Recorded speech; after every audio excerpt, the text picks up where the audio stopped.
Welcome to Six Figure Trucker, the podcast where we share advice on how to be successful in trucking and have fun while doing so. We'll share stories, news, and advice on how to earn six figures in trucking, and we'll speak to guys and gals that are already doing so. Let's get to the show.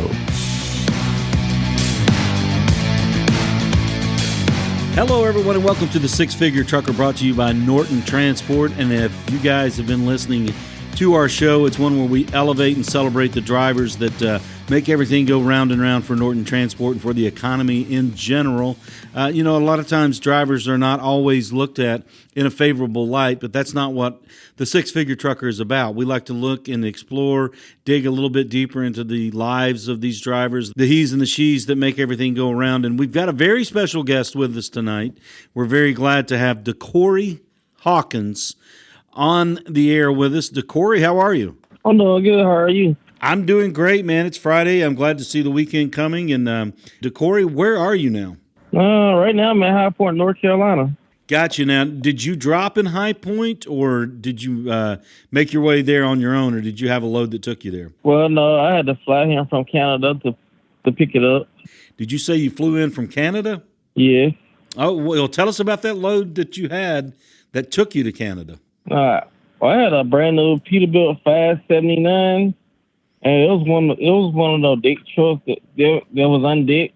I had to pick it up in Oklahoma City and take it to Winnipeg, Manitoba, Canada. Mm-hmm. And it was an interesting ride. I got a chance to cross the border, and the experience was like in Canada. It was my first time being in Canada, and I really enjoyed it. That was my next question. I was going to ask you if you'd been, but obviously you're passported. How did the process go? Was it smooth? Did you run into any road bumps? How did it go? Oh, no. Mainly what you need is your BOLs and your passport, and boom, you good. Now, which port did you cross? You went across, if you went into Winnipeg, where did you go across there? The Emerson port on Interstate 29, I'm not mistaken. Gotcha. Now, they've got pretty rigid timelines when you got to be there, and obviously you hit it. Oh, yeah. Okay, yeah. So it didn't take you long to actually cross.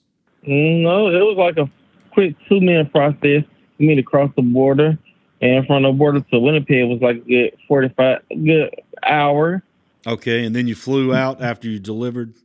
Yes, I flew out the next night. Gotcha. From Winnipeg to Calgary and Calgary to Atlanta. Gotcha. It was a long flight. I was going to say, you were in the air for a while. Yeah, it was a long flight. Now, you're picking up in High Point. Where are you headed from High Point? To Baton Rouge. Oh, have you ever been to Baton Rouge? Oh, yeah, plenty of time. Okay. Now, are you a college football fan? Oh, yes, sir. So I guess, being in the LSU country there, you've seen some of the pageantry and the spirit there on your times down there. Oh, yeah, but I'm a big Georgia fan. Oh, you're talking to the crowd now. Me too. Big time. Now, you live in Georgia, right? Correct. Grovetown, Georgia, is that right? Oh, yes, that's what I'm trying to say, but I'm originally from southern Georgia, a little small town called Alma, Georgia. ALMA, is that right? Correct. Tell us where Alma, Georgia is and what it's all about. Oh, Alma, this is a little small town in Bacon County, southeast Georgia, like an hour and a half away from Savannah and Jacksonville, Florida. Say like a good hour away from Brunswick, Georgia. I mean, it's a nice town. They got a lot of jobs and opportunities there. I mean, I like it. It's laid back. I do kind of mix it out there sometimes, but I like Grovetown, Georgia, because I'm in the center of everything. But I do miss home sometimes, so I do like to go for mud riding and whatnot. Gotcha. And going down the Waycross to the track. Now, Waycross, Alma, Georgia there, you mentioned where you are in relationship to the coast. I'm guessing that you've had some pretty tasty Brunswick stew before. It's good, but, a lot of people pick on me because I'm not a big seafood eater. Seafood's a big commodity down there. Oh, you're not a big seafood eater. I got you. Yeah, there's a lot of it down there, but again, being close to Waycross, and that's kind of moving over into the peanut country, isn't it? There's a lot of peanuts grown that way. Oh, yes. A lot of people sell boiled peanuts down there. Gotcha. What is DeCorey's, if we were going to sit down and DeCorey's going to give us his favorite meal, what would it be? I like good soul food, oxtail, fried chicken, green beans, macaroni cheese, cornbread. Gotcha. Good soul food. There's always room for that. Good soul food's always good for the soul, good for the stomach as well. Now, DeCorey, how long have you been driving? About 10.5 years. Okay, take us through that. Kind of wind us through your career, how you got into it, how you started driving 10.5 years ago. Well, before I started driving, I used to work for the sheriff's department in Georgia, Douglas County. They were selling overstuff from Atlanta. And I decided I wanted something different, but I didn't know what I exactly wanted to do, so I was just kind of confused. Then I just thought about driving trucks because you get paid to travel. I mean, you traveling for free. So I decided to try it out, and when I tried it out, I fell in love with it. Gotcha. Now, I want to circle back to your 10.5 years as a driver, but you said you worked for the sheriff's department in Douglas County. What did you do at the sheriff's department? I worked in the jail. Okay. That's quite a contrast to driving a truck, working with hand in hand, I guess, with inmates. Well, first was my dream job, but once I got into that field, I kind of fell out of love with it. Seeing somebody want to do no more, so I just did some career exploring. And truck driving was the next thing. It wasn't the first thing, but when I talked to my peers about it, my mom did agree because I'm her only child. So I just tried it out. I fell in love with it. Well, 10.5 years and you've fallen in love with truck driving. What about it appeals to you? Meeting new people, trying new experiences, like trying like different culture. Cause everything that I go to is not like the South. Right, and you're headed to talking about culture and food. Heading to Baton Rouge. There, you're going to be in for a treat. There, have you got some places in mind where you're going to go while you're down there? Or are you just going to go where the road takes you? Normally, when I go to Baton Rouge, Louisiana. I go down to it's this restaurant called Walk-Ons. I love it. And Copeland. I like their cheesecake.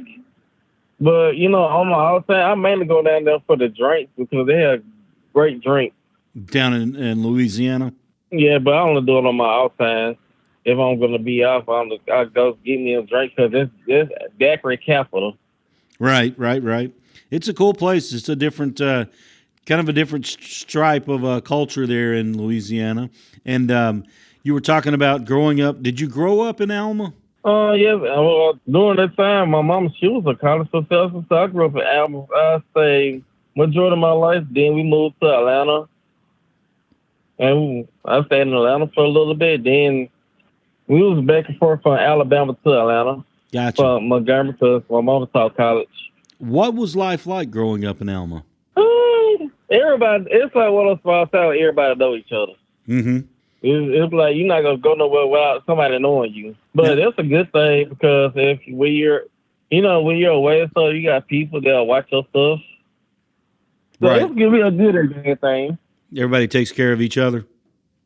Yeah, but when you do something wrong, everybody gonna know. I got you. Do you miss that style of life right now? I'll say right now, yeah. I'll say yes, because being out there in Alba, you got a lot of land out there. You ain't got to worry about no HRA. You could build out there. But Alma's a growing city, though. I got you. You're listening to DeCorey Hawkins here on the Six Figure Trucker, brought to you by Norton Transport. And DeCorey he's an interesting story. You've heard a little bit about his background. He comes from a small town, enjoys the life there, likes the culture of other places and exploring and experiencing new things. And DeCorey, we wanted to talk a little bit, 10.5 years on the road. It would be unreasonable to think that to have a crystal clear record with 10.5 years on the road, some things are going to happen. And joining us now is our safety director, Renee Dearing, and she told me a little bit about DeCorey. And DeCorey, from what I understand, your story from a safety perspective is one of redemption. Now, I'm going to back out just a little bit and let you and Renee talk about this because she knows a lot more about the details. Say hello to Renee. Hey, Renee. Well, hello, DeCorey. How you doing? I'm doing good. How are you? Oh, I'm doing good. Just taking it day by day. Well, good. That's great. Now, DeCorey, you were telling us earlier, or Renee was telling us earlier, that you had a pretty clean record before one thing came up, but you were able to correct that. I'm going to let Renee kind of talk a little bit about that. And, of course, we certainly want to hear from you on this story of redemption in the safety realm. Yes, but Corey, I have looked at your record, and it looks like you have plenty of clean inspections. But tell us what happened on October the 14th of last year. Well, October the 14th, I was outside of Tacomba, Washington, and pretty much I dropped my cell phone, and in the process of putting my cell phone back mounted on the window, I got pulled over by the Washington State Patrol, and I received a citation for having a cell phone in my hand. Oh, boy. Yeah. What was the interaction like between you and the officer? Well, when that happened, he seen that I was trying to put my cell phone back on my mount on the window. So what he did was he jumped in front of me and trying to brake check me, even though I seen him the whole time. Then he stopped and pulled me over and said, "I seen you with your cell phone in your hand." And Washington is one of those states where, you're not allowed to have cell phones in your hand, like Georgia. Right. I guess it does vary state to state as far as the rules, but what's the overall, the view from 35,000 feet above? What is it that we like to convey to the drivers in cell phone use? I recommend not to have your cell phone in your hand at all. It's best to pull over and get everything done on your cell phone, because you never know who is out there watching you. There could be a trooper in an unmarked car. You just not have your cell phone in your hand, because it's just like when you get caught, it's just like a DUI, and ain't nobody going to take you or hire you. That is right. That is right. With your particular cell phone violation or anybody else's, I looked it up, and sometimes our drivers, for whatever reason, they are accused of using their cell phone in such a way that just from picking it up or just touching it, and they are accused of actually using that cell phone while they're driving. And that is a insurance issue. And myself, as being the safety director, I do not like making those phone calls to drivers saying, I'm sorry, we can't use you as a driver due to this violation, and it be on your record. But what I tell drivers is there is a difference when you are at a roadside inspection, when they pull you over and they actually give you a citation along with that violation. Those are two different things. A citation is something that it's a ticket, but a violation, a lot of drivers get confused and they think that a violation is a warning. Well, it's not a warning. It's the same. It carries the same weight as a citation. So that's why when I talk to drivers, and in your case too, you received a citation. So that was the better thing of your violation of your inspection, is that you received a citation along with that violation. And like I said, I hated to call you and tell you that we had to let you go as a driver, but just give us a summary of events as to how you were able to get that citation removed. Once I got this citation, I hired TVC Pro. I got in October, and my court date was in January. By the grace of God, I was able to get that citation dismissed. And the only thing with this citation, a lot of lawyers say, like, I got it in Thurston County, and Thurston County is one of the hardest counties to get any citation dismissed. So I say, by the grace of God, I got it removed clean off the record, and I was very thankful for that. Now, you were saying the county that you got the citation in Washington is a tough one to to have it removed, but you were able to beat the citation. And, Renee was talking about it was a tough call for her to make to deliver the news to you about getting that citation, but kind of walk us through after you had that removed from you. How long did it take you to get back into the fold and back on the road? Well, I was already working for a company at the time, but once I got it removed in January, so to really get back in full effect, it took like a month or two because it got to go through FMCSA to get it removed off my end and their end. So it took like 2 months for me to go back in full force. I'm going to let Renee talk a little bit about that as far as it going through both processes. How does that work for drivers if they do incur a citation or a violation? Well, what happens is with that violation being on Norton Transport's record, we have to submit what's called a data queue, but it's basically a dispute. And since we had his documents saying that the violation had been dismissed, we were able to have this violation removed from his record, along with Norton Transport's too. So it does take a little time because the feds are not going to be quick about nothing. So they did take their sweet time to have it removed, and it was it's a great thing. And when I can call drivers and tell them, hey, it's been removed, we can bring you back. And I was very excited to have DeCorey come back and work for us because he is a great driver. Yeah, DeCorey, we're very pleased to have you on board on the roster. At 10 and a half years on the road, that's a long time. A lot of experience, a lot of practicality out there. And, I think it's pretty genuine. It comes across when you're talking about how relieved and by the grace of God this was removed from you and allowing you to keep making money, keep moving trucks. How much for you, DeCorey, after this experience and being able to put it in your rear view, how much do you take into consideration components of safety? Personally, I take that to a higher consideration. The reason why, because at the end of the day, our goal is to get home to our families and loved ones.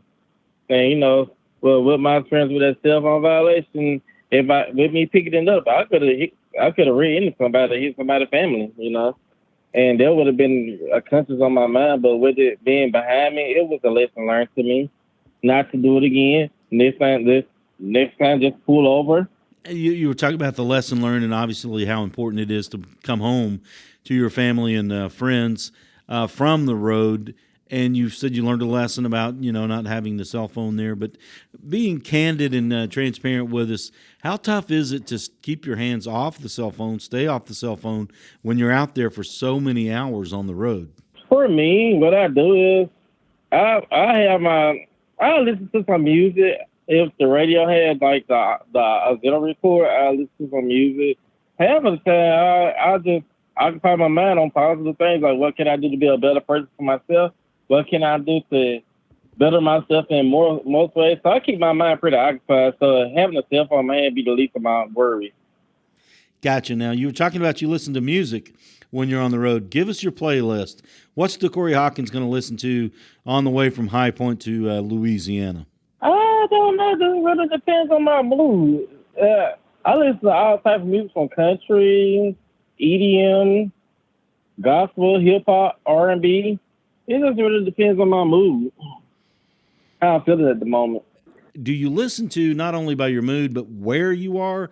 Like, let's say you're going up through Montana, or if you're going way out in that part of the country, does that influence if you're going to listen to something different? If I'm in Montana, I listen to a little bit of country, what I have on my Apple Music playlist. Then again, I listen to some EDM to, listen to some electronic music to, just relax my mind, because ride through Montana is a very long ride. Oh, yeah. I wanted to ask Renee to weigh in a little bit on, the cell phone distraction is something that's pretty clear-cut about staying away from it. But I want to let her weigh in a little bit on music, listening to it passively as you're driving there.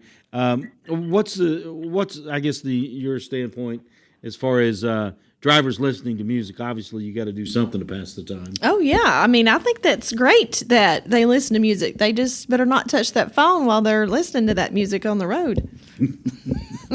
Right. Now, I think Renee was going to say something else. She had a couple of other safety-oriented points she wanted to bring up. So run with it, Safety. Well, it's kind of hard to make safety a fun thing, but I did want to say some statistics of what I have found, and it takes 5 seconds to read the average text message. So according to the U.S. Department of Transportation, it takes 5 seconds to read a text. During those precious moments, your eyes are off the road, and you can even drive the length of the football field. Now, DeCorey, is that something you've ever thought about as far as the time that it takes to read a text and how something could happen? And you kind of spoke to it earlier, just that 1 second of putting that phone back in the mount, it could make a difference. Most definitely. I mean, I just, like I said, I could just go back to that moment. I remember when the DOT officer jumped in front of me and trying to brake check me, and if I really was looking through my phone, I could have rear-ended him, and that would have been bigger. That would have been real big. Yeah, I mean, to run into an officer by being on your phone when he was trying to brake check you, at least you were alert enough, had your head in the game, and knew what was going on there. That I think that probably, when you look back at it, had a lot to do with the dismissal of the ticket or the citation, is because of the fact that you were alert and aware. Right. Now, I think Renee's got some more statistical data here on some of the times and the reflexes and that kind of thing, but I'm going to let Renee run with it. What do you got, Renee? Well, it says here that texting increases the odds of being in a car accident. So drivers who text while driving are 23 times more likely to be involved in a car accident. And that could be going over a curb, leaving the road, and even crashing into a tree. And it's also texting while driving is more dangerous than intoxication. That's pretty. That's eye-opening right yes, there. That's some pretty hard stuff right there. Oh yeah, definitely. Now, DeCorey, I had to ask you. You've had this story of redemption where you've come. You're back on the road, making money, delivering loads, and you have, as you said, learned your lesson from the cell phone violation. What's it like where you're perched up high? How much do you see the four-wheelers, the cars out there on their phones, texting and driving? I'm sure you see it every day, all the time. Every down behind the big wheel, I see. Even police officers and DOT officers do it. It's every day. It's a common thing. So you're saying you've seen officers doing it themselves? Yep. What do you think about when you see that? I mean, the person that's in charge with writing those violations doing it themselves. I'll take my head like if it was me, I would have got a ticket. Yeah, absolutely. Now, Renee's sitting right beside me here on the Six Figure Trucker, brought to you by Norton Transport. We're listening to DeCorey Hawkins and his stories of redemption in the safety realm because he got into a little bit of a jam on a minor thing and was able to get this ticket removed from his record and be back on the road. And Renee has her diary, her I guess you could say her notebook out here beside us, and she's got a couple of things circled which are highlighted things, good things for DeCorey Hawkins, and I'm going to let Renee address that at this moment. Yeah, for anyone that knows me inside the office, they know that I have my little spiral notebook that I write everything down on. It's my to-do list, John. I got you. But I did write down some things about DeCorey, and he did start driving back with us in April, which the next month you got a clean inspection, did you not? In May? Yes. Yeah, I got one last week ago, too. Well, yeah, there's a story behind that particular clean inspection. I was scared to death because I did not know what he was needing over the phone, and usually drivers don't call just wanting to talk to me, John. They really don't want to talk to me. But I had spoken with DeCorey, and I told him that to give me a surprise. I need a surprise. And he had to go through, I think, 2 or 3 people to get a hold of me. Is that right? Yeah. Yeah, sometimes I am hard to get a hold of, and I apologize for that. But I did finally get your call, and you had me a surprise. Is that right? Oh, yeah. Now, was Yes, this, man, I had to. She didn't say what type of surprise. That's the thing. She didn't say what type. She just said a surprise, so I spooked her. Yeah, you did spook me. now, was this the May clean inspection or the one just last week? Just last. It was both, but the May one was spooked her the most. I mean, being a surprise and one you want to deliver, what's it like for you as a driver of a decade of experience to get these clean inspections? It feel real good because when you get an inspection, it not only make the company look good, but it make your stuff look good. So when you get pulled in other states, the DOT officers see that you've been riding a clean inspection, so they're not really going to mess with you as much like they would with a high risk driver. Yes. It's kind of like an insurance policy. Yes. Now, this is a question for you, DeCorey, and also for Renee. What all is involved in getting a clean inspection? I see that yours came in Arizona, but what all did you have to do or have to put on the table, have to prove to get that clean inspection? Well, I mean, mainly keep your laws up, and 9 times out of 10, the equipment that I haul is brand new. So it's not. I mean, just really keep your laws up because that's mainly what they look for. And like I said, the equipment is new, but then again, sometimes the new equipment do have some defects to it. So also keep your equipment up, but mainly, I get all my tickets and inspection out west. It don't happen east or north or south. It always happen out west. But mainly look for your laws. That's the main thing, the key thing to look for. And I do drive the legal way a lot because if I drive past my time and if a drunk driver hit me or I hit somebody, that could be on me and my fault, and I can get charged. So I look at things like that because I want to be home with my family. Right. Now, what did you get in return for that clean inspection? I got a safety bonus of $200. That's nice. What'd you spend that $200 on? No, I put it up. Oh, there you go. Well, I know you didn't send me anything. Safe driver and a conservative investor. There you go. You're listening to DeCorey Hawkins here on the Six Figure Trucker, brought to you by Norton Transport. Wanted to ask you also, DeCorey, about this clean inspection, and it's I guess a point of pride for you. Oh yes, definitely. Because like I said, I stay getting pulled over out west in the western states. So you definitely got to be on P's and Q's. Gotcha. And how much as a driver? I mean, when you're logging those miles, and you've got that clean inspection with you, you kind of spoke to this, how it kind of opens the door for your next stop in your next state. Tell us kind of how that works. I mean, officers see that, and it seems pretty obvious what happens next. Honestly, it's like when I get pulled over, it's like once they see your license and stuff. It's not true all the time, but like I said, they'll see like you got clean inspection like in other states. So, like I said, the officer really not gonna really dig deep into it in the inspection. Even though level 1 is the highest you can get, but once they pull your license and stuff and do your inspection, they'll probably do like a level 3 because they'll be like, oh, he had 3 clean inspections in the past month, so we're not gonna do too much or trying to find something because there'll be a waste of time. Gotcha. So, I mean, it makes life a lot easier, smoother for you on the road. Right. Obviously, DeCorey's been, a great story of redemption, doing the right thing, bouncing back from one minor bump in the road there back in October, and that's in his rear view. He's moving smoothly now. What would you say the kind of example DeCorey sets, Renee, for other drivers who may be listening in on this? Well, DeCorey is a great example of redemption, just like you said.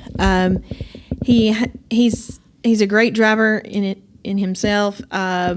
He's brought great things to Norton Transport, 3 inspections. I just want to thank him for being the driver that he is, and for being patient with me, because safety is here to help. We're not here to hurt anyone, and I want to make sure all Norton Transport drivers hear that message, that we are always here to help you. And if we ever come down hard on you, it's because we have a reason to. And sometimes our hands are tied. And in this case, they were tied. I mean, and I just want to make sure that our drivers know that we are here to help and not here to hurt. I'm sure, DeCorey, that's, music to your ears. Yeah, because this first, honestly, our first me and Renee met was doing a random drug test when she couldn't get me no drug. Well, I was out of Wyoming. I was in the middle of nowhere in Wyoming, and we were trying to find a drug test spot. It was kind of difficult for me. So that's how me and Renee met, and ever since then, we've been cool. Because she said I don't want to first drop it, then first her out. She's smiling broadly here when she heard you say that you guys have been cool ever since then. Renee Dearing, our safety director here, sitting in with DeCorey Hawkins on the Six Figure Trucker, brought to you by Norton Transport. Just wanted to leave it open for you guys before we move down a different direction here. Anything that we may have left out in safety? Well, I just want to make sure that our drivers focus on driving, and always check your text and your emails before you start driving off in that truck. Put your phone away to eliminate the temptation to check for those messages at stoplights. And even though you're not moving, you still need to be aware of what's going on around you. So those are just a few tips to stay safe. Anything you want to add, DeCorey? No, just stay safe out there, make our home safely. That's the best advice I can give anybody. All right. Well, DeCorey, thank you so much for telling us all these things about safety and leaning on your own experience, what happened to you, and overcoming that and beating it in court, getting it off your record, moving on. And Renee, thank you so much for joining us this evening. We really appreciate all the insight into safety. Thank you. And hey, DeCorey, come by and see me. We'll go to lunch or something, okay? I definitely will.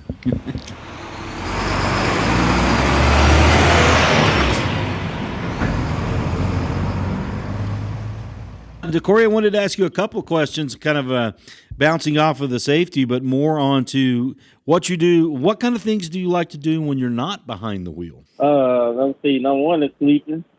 Number one is sleeping. I love that. Get some rest. But I do like to spend time with my son. Now, you were talking about sleeping. How many hours of sleep do you like to have in a night? I can't really. It just really depends on how tired I be. But I know when I get home, I be in lazy mode automatically as soon as I walk through that door. As soon as you walk through the door, you're ready to hit the bed? Well, I got to take a hot shower first to help smooth it out. I got you. What are you, an 8 hours a night guy? 6 hours, 8, 10 hours? What do you look for? I'll say it's around by 8, but I do split it up. I'll say, like, if I'm coming home, I sleep majority of the day, wake up at night, probably go drive around the town or whatnot, and come back home, go watch TV a little bit, and go back to sleep. So you're a napper. You take naps. Yeah. How much does a nap recharge you? I mean, you always got your reset when you're out on the road, but is in the course of your reset, how much does a nap help you in that actual physical recharge? Okay, this is how I can break it down. If I'm driving during the daytime, I say it's between the hours of between 1 o'clock to 3 or 4 o'clock. That's when I take my nap, especially if I know I got to drive at nighttime. So I won't have to worry about being in traffic depending on where I'm at. So once I wake up, then I'll be in full charge to drive half of the night. So you like to drive during the overnight hours, is that right? Yeah, midday overnight, yeah. I got you. A lot of drivers like to do that because obviously the traffic's much less. You don't have to deal with the congestion and other drivers on the road. You can make up, you can make better time, not by speeding, but just by the fact that there's not as much traffic on the road. So if you're driving through the overnight, when's your downtime? You asked what time do I stop at nighttime? Sure. Well, I say if I stop at nighttime, I'll try to make it no later than 3 a.m. Okay. Yes, as long as it's a 10-hour break, right? Right. We just thought we'd heard the last of Renee, but she's still here. She's keeping those. She's keeping checks. I be in compliance when I do these things. we know you are, DeCorey. We're just teasing. Now, DeCorey, before we got on the air here, we were talking about some of the things you like to do outside of driving, we know sleeping is key, but you're also a pretty active guy outdoors. Tell us a little bit about that. Well, I like to go for mud riding in the country. Definitely love that, hunting and cutting the grass, the morning lawn. I definitely love doing it. Now, you were telling us that you find a lot of peace and comfort in walking through parks. Is that something you've always done, a new habit you've developed, or how does that work? I always liked that since I was a kid, especially if it was a nice park with like a nice walking trail. But yeah, I like that because it gives me like a peace of mind. It'll give me a little peace of mind. I can say it. And it's hard to put a price on peace of mind. Oh, definitely. Now, you were telling us earlier that you also like the hunting and fishing. Now, which one do you like more? Ooh, as I got older, my taste got thinner. So, if anything, I'd say hunting. So you'd rather hunt than fish? Pretty much, because fishing, you just got to stand there while you're getting bit by the mosquitoes. And, yeah. Now, what kind of things do you like to hunt for? What's your game of choice there? I'll say deer. Okay, now is this down in South Georgia where you do your deer hunting, or where do you do your deer hunting? Alabama. Okay, what part of Alabama? I'll say outside of Montgomery, like in the country. Okay. Now, what kind of rifle do you have for the deer hunting? It's been a minute. I haven't did hunting like in years. Okay. But the rifle I did. What kind of rifle did I have? No, it wasn't a rugged. I can't give the name. Can't give the name right now. That's all right. That's all right. Now, was it? Well, I'm guessing in that part of Alabama it was not that cold. I mean, it may have been. What time of year was it, and was it pretty cold? I mean, hunting season starts in December, so. But you're in South Alabama, so it can't be too cold. No, it's like it'll get cold. It'll be real cold in the morning, but in midday get warm, and evening it get hot. Then nighttime temperature start dropping. You know the bipolar weather down south. I've never heard it put that way, but bipolar weather, I like it. Now, let's talk a little bit about fishing because assuming that you were doing some in Alabama, there's a lot of good bass fishing in Alabama. Oh, yeah, this big for this fish at the Alabama River in downtown Montgomery. Mm-hmm. They have like this bass. They used to have like this bass fishing thing once a year. I entered it once a year, but it was just a good experience just to be there. I really didn't want to win, but it was just a good experience doing it. Just to take part in it? Yeah. Gotcha. Now, another thing we'd made a note of things you like to do other than driving and sleeping and hunting and fishing is riding four-wheelers. Now, tell us about that.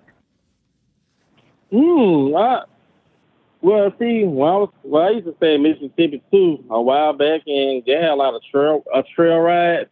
So ride four-wheelers, mud riding and stuff. It's pretty fun. You get dirty, well, I started doing it while I was staying in Georgia, riding through the muds and stuff.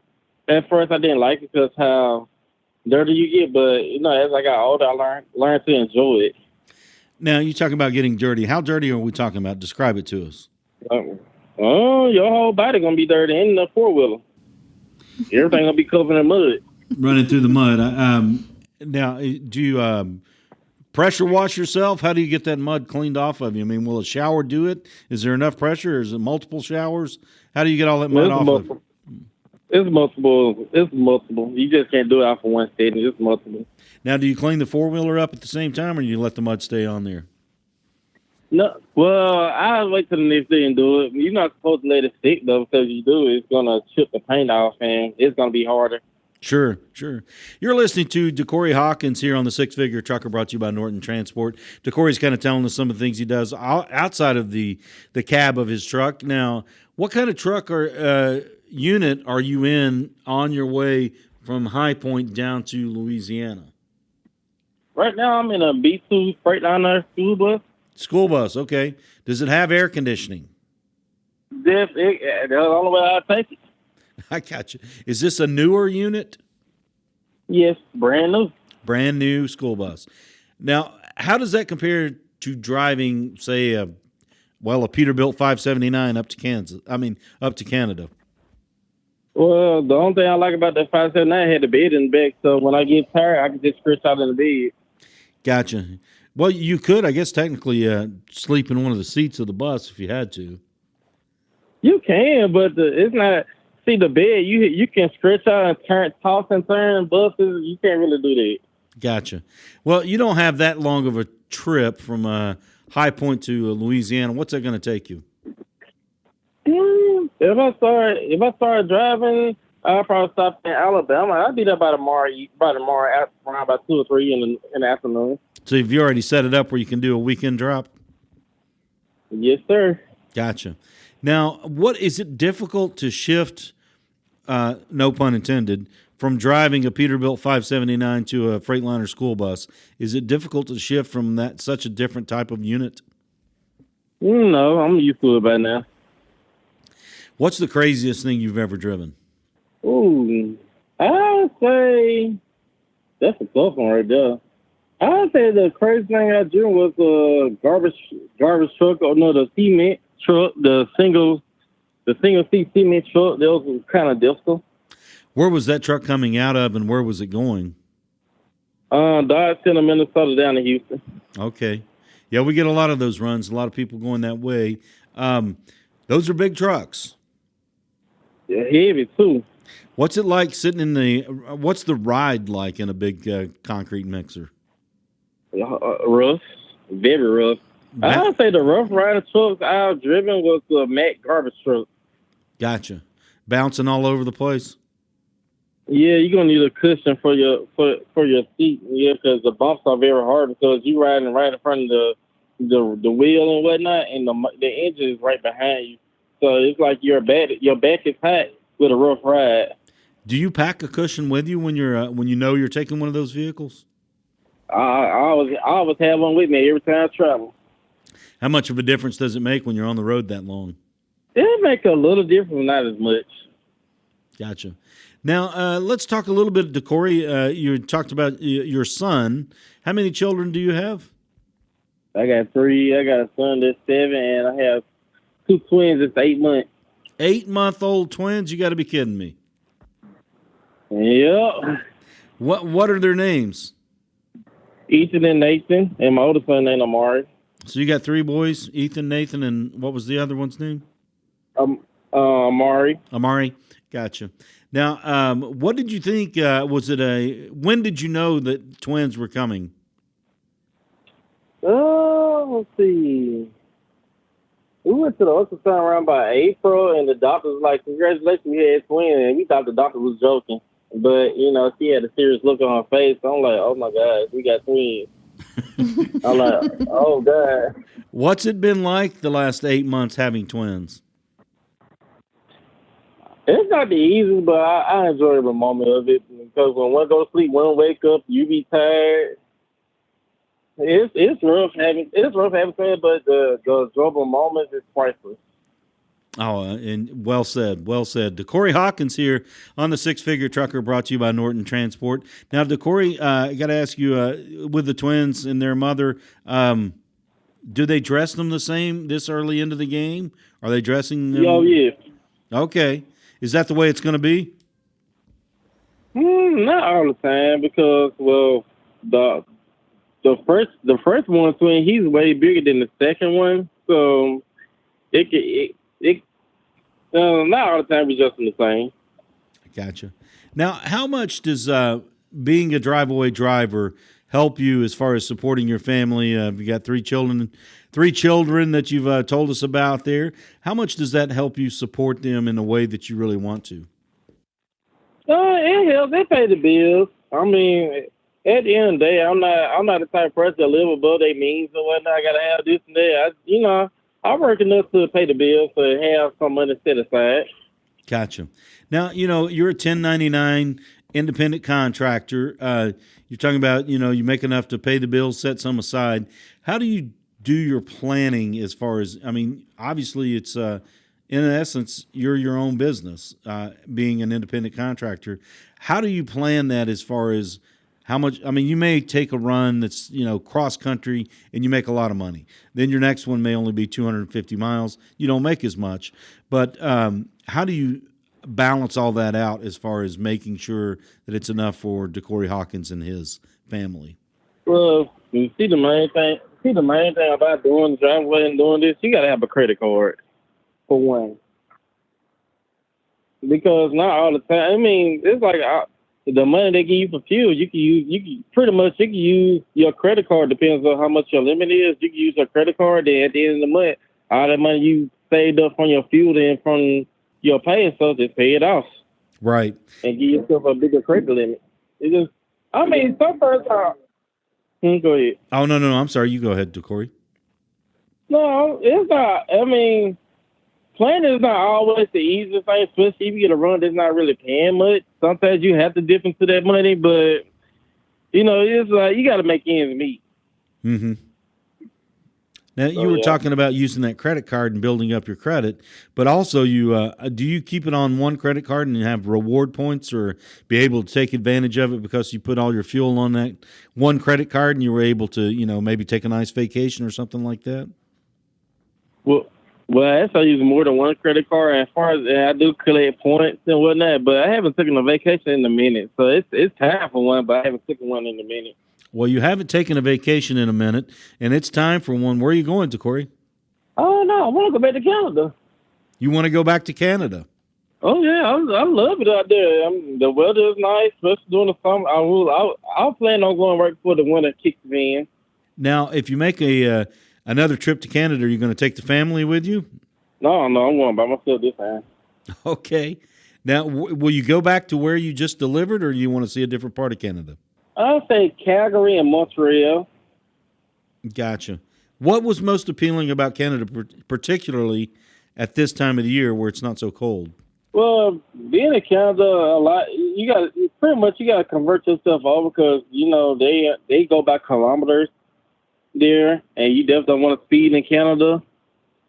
And the food and pretty much it's like a whole nother world, which it is a whole nother country. But Canada is pretty nice. It's more diverse out there. And, they had their own Canadian beef, which is very great. Mm-hmm. Were you able to sink your teeth into some good food while you were up there?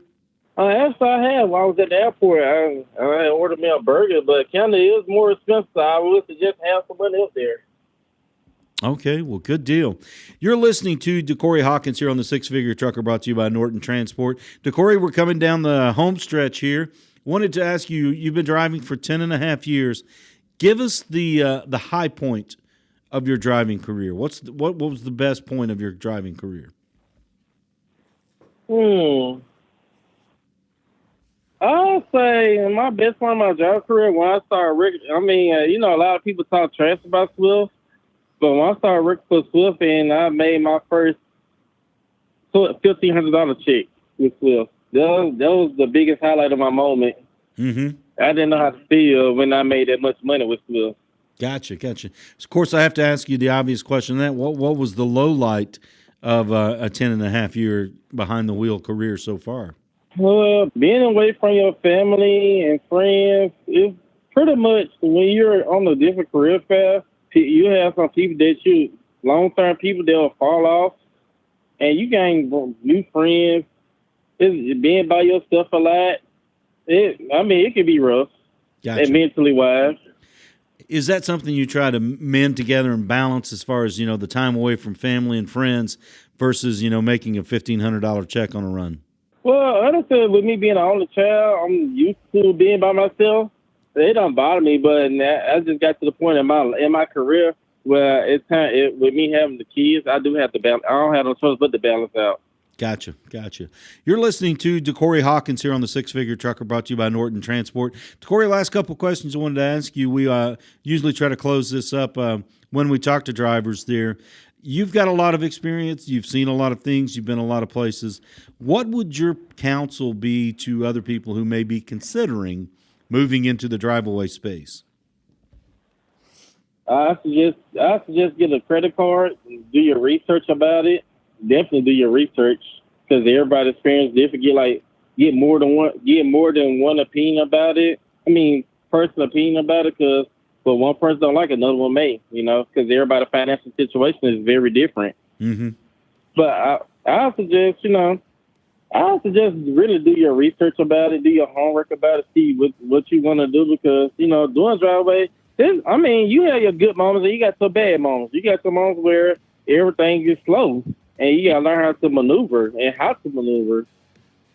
So I suggest do your research and do your budgeting and stuff because, you know, Driveway, you can make money on the high ends and, you know, some low ends, it's going to be crappy. But, you know, with life, you got to take the good and the bad. There you heard it from DeCorey Hawkins here on the Six Figure Trucker, brought to you by Norton Transport. Very sage words of advice there. You got to take the good with the bad. And, you know, you were talking about where you got to maneuver, go with the flow when it's moving your way, but I guess you also have to adapt to those speed bumps that inevitably will come along. Right. All right, DeCorey, thank you so much for joining us on the Six Figure Trucker. We appreciate your time and your insight into the trucking world there. And be safe on your road out there. And, of course, Renee wants to reiterate that safety part there. Yes, just focus on driving, take that 10-hour break, stay away from that cell phone. Definitely. All right, DeCorey, thank you so much. Be careful out there. And we'll catch you next time you're around. Hey, when you come through this way, stop in and we're going to take care of you for your appearance here, but stop in and we'll have Renee take you out to lunch somewhere. Absolutely. Is there a limit? There's no limit. I'm not expensive. Okay. No limit. McDonald's. That's fine. I'm just joking. All right, DeCorey, thank you so much. We appreciate you. All right, thank you. Have a good evening. Six Figure Trucker is brought to you by Norton Transport. Norton Transport is a drive-away trucking company that customers can rely on. It offers excellent independent contract driving opportunities to professional, courteous, and qualified drivers that can provide the kind of service we deliver. If you're interested in learning more about Norton or just want to subscribe to the show, check out 6-figuretrucker.com. That's 6-figuretrucker.com.